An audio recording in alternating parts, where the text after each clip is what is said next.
Alright guys, I'm making a quick video here to show you the weird sound that my transmission makes. It only does this when it's cold.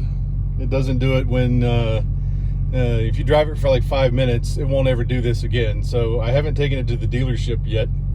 I'm going to use this video, I'm going to send to them as well.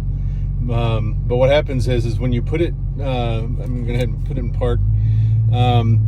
When you put it in reverse and just go back slowly, there's a sound. It sounds like it's coming from underneath the shifter. So listen to this.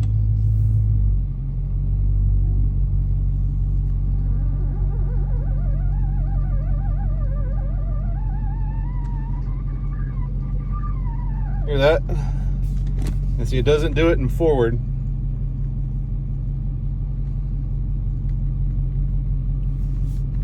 Only in reverse, and I'm going very slow, you can see.